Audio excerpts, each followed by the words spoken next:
Okay, so let's dive into this object. Right.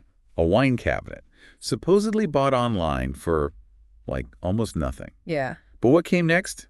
Well, if you believe the stories. Yeah. It was paranormal nightmares, people getting sick for no reason. Hmm. It sounds totally like a movie plot, maybe a B-movie plot, but Yeah. this is the story that really took over the internet for a while. The legend of the Dybbuk Box. It's fascinating right from the start, isn't it? How something seemingly ordinary, just a cabinet, Yeah. becomes this focal point for fear and a lot of speculation. Yeah. And the name itself, Dybbuk, that comes from Jewish folklore. It refers to a kind of malicious spirit, one that possesses living people. Right. So the claim, the core idea around this specific box is that it somehow traps one of these spirits, keeps it contained maybe, but also makes the box itself this source of trouble. And the whole reason we're even talking about it, the reason you listening have likely heard of this spooky bit of furniture, it really all starts with one eBay auction back in 2003.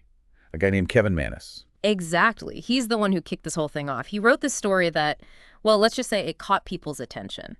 Big time. Okay, so that's our mission today, right? Yeah. To kind of peel back the layers here, look at the facts we have, separate them from the legend that's grown up around it. That's the plan. We'll follow the box's story, look at all the claims people made, and then, crucially, see what our sources actually tell us about where it really came from. All right, let's start at the beginning now. Portland, Oregon, 2003. Kevin Mannis. He owned a furniture refinishing business. Uh-huh. And he picks up this cabinet, just finds it at a yard sale held by a local attorney. Seems pretty normal, right? Yeah. Regular Saturday kind of find? Yeah, seems like it. But this is where it gets interesting. Because much later, in 2021, Mannis himself actually told Input magazine, and this is a quote, that he conceived of the Dybbuk Box, the name, the term, the idea, and wrote this creative story around it to post on eBay. Wow. So he just admitted it.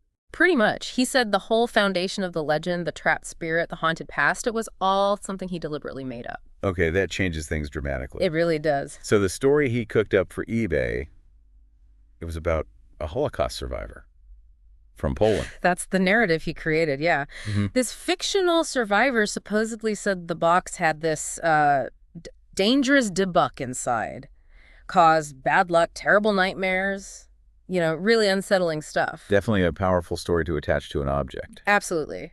And he didn't just stop at the story. Mannis also said that the carving on the back of the cabinet and a stone that was found inside, he made those himself. He made them. That's what he stated. Which, really undermines any idea that this was some ancient, mysterious artifact with a real history. Okay, but selling it on eBay, Yeah.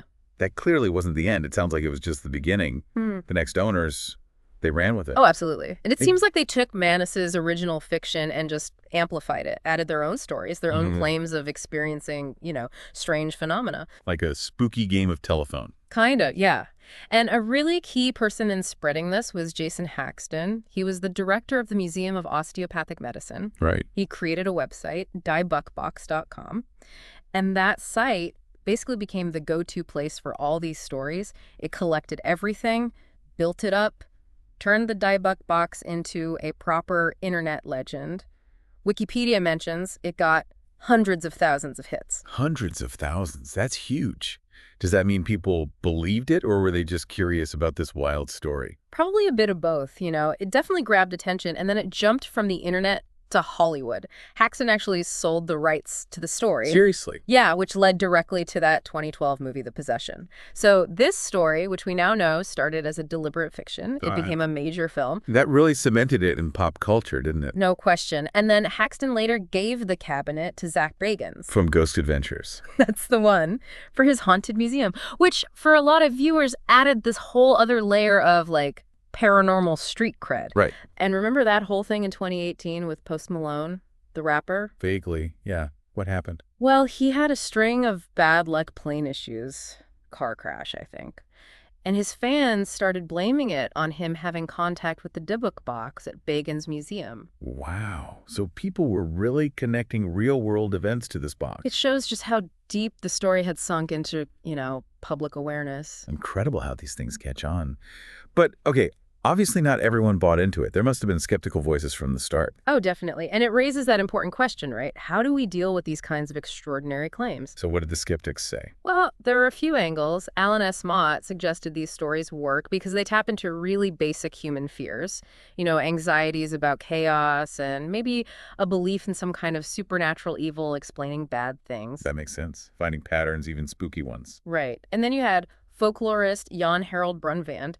He basically saw it as a modern urban legend. Same old patterns, but with a supernatural angle and told using those compelling first-person narratives. Yeah, that "it happened to me" part is always powerful, isn't it? It really is.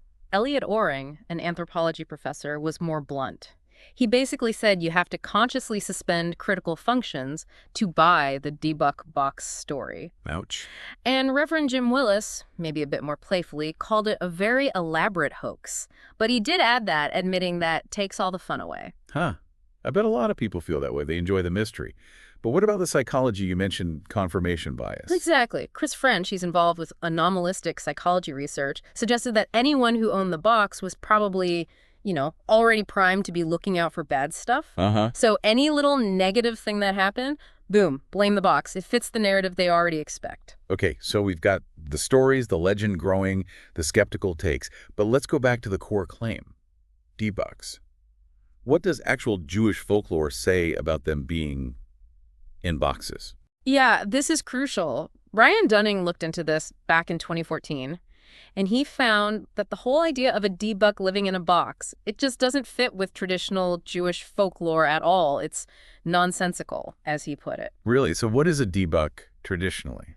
According to sources like the Encyclopedia Mythica, a Dybbuk is a disembodied spirit possessing a living body.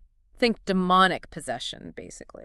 Possessing a person, more than an object. Exactly. The famous Yiddish play, the Dybbuk, shows exactly that possession of a person. There's just no traditional basis for a Dybbuk being trapped inside a thing, like a cabinet. So the central premise of the Dybbuk Box story, it's fundamentally flawed from a folklore perspective. Pretty much, yeah. That's a major hole in the legend right there. Okay. What else did investigators find? Well, Kenny Biddle did an investigation in 2019 for Skeptical Inquirer. He actually examined the cabinet itself, the one in Zach Bagan's museum. What was his conclusion? His conclusion was that it wasn't some ancient Jewish wine cabinet shipped over from Spain or Poland or wherever. No. And what was it? He concluded it was basically a minibar from New York. A minibar? Like from a hotel room or something? Just a home minibar cabinet, yeah. Made in New York. A far cry from the exotic haunted artifact story. Wow. That's almost funny. A haunted minibar. It certainly changes the picture. Biddle argued strongly that Manus just made up the whole Dybbuk Box story from whole cloth, created this fiction purely to sell what was otherwise a pretty ordinary item. And did Biddle find anything else to back that up? He pointed to something pretty interesting. A Facebook post from Kevin Manus himself back in 2015. Okay. In the post, Manus offered $100,000. $100,000. Yeah, $100,000 to anyone who could find any reference anywhere to a Dybbuk box that existed before his eBay post in 2003. Huh. That's a bold move if you think you just stumbled upon a real thing with a history. Exactly. It suggests he was pretty confident nobody would find anything because, well, he invented the term. And then, of course, it all leads up to that 2021 admission we talked about, to Input Magazine, where he just flat out said the story was fictional. He called it a creative storytelling experiment. An experiment. Yeah. One, he intended to be like an interactive horror story in real time. He even admitted adding more details over the years just to keep it going, keep it relevant. So the creator himself pulls back the curtain, says, yep, I made it all up. Case closed? Maybe. But it's undeniable that this story has left a mark on pop culture. Oh, absolutely. No doubt about it. We mentioned The Possession, but Wikipedia also lists other films inspired by it. Ezra, Dybbuk Box, The Story of Chris Chambers, another one just called Dybbuk. And all those TV appearances like on Ghost Adventures. Exactly. It really cemented itself in the, paranormal zeitgeist. It really is like a modern monster myth, isn't it? Which connects to that idea of viral horrors that the Bloody Disgusting article discussed.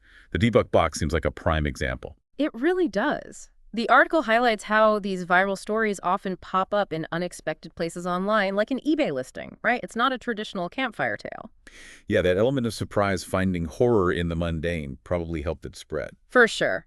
And the initial story felt kind of grounded, relatable almost, before it spiraled. That probably helped too. And eBay itself, that platform, it had a whole history with supposedly cursed items, didn't it? Yeah, the article touches on that. Eventually, eBay had to ban selling intangible items like luck or curses. That's why you see those disclaimers now, for entertainment purposes only. Right, got to cover themselves legally. Exactly. But the fact these listings were so popular, whether people believe them or not, says something. Still, even knowing Manus made it up, it does make you pause and think, why did so many different people report having similar bad experiences with the box? That is the lingering question, isn't it? Could it just be the power of suggestion? Believing something is cursed makes you notice every bad thing. It's definitely a strong psychological explanation. If you genuinely believe you possess a cursed object, your brain might start connecting dots that aren't really there. You become hyper-vigilant for negativity and attribute it to the box. Confirmation bias again. Exactly. The mind is incredibly powerful at shaping how we perceive reality. So to sum it all up, the Dybbuk Box started as a story made up for an eBay listing, grew into this massive internet legend, sparked movies, TV shows, captured imaginations worldwide, and now the guy who started it all has confirmed it was fiction from day one. Yeah, the sources we have point very clearly to that conclusion. It was a well-crafted piece of fiction that took on a life of its own. So maybe the final thought for you listening is this. Okay, the Dybbuk Box itself isn't haunted in the way the legend claims. It's debunked. But what does its enduring fame tell us? What does it say about how much we're drawn to the paranormal, especially now in this internet age? How powerful can an online story become? Can it actually influence our experiences, our feelings? It makes you think about suggestibility, doesn't it? And maybe the real curse isn't supernatural, but it's how easily a compelling narrative amplified online can tap into our own fears and beliefs. Yeah, it really highlights those blurry lines, doesn't it, between what's real and what's fiction online. And it shows just how much we love a good story, a really compelling story, even when we find out it wasn't quite true all along. It's a fascinating case study in modern folklore, and the power of narrative, even a fabricated one, makes you wonder what the next Dybbuk box will be.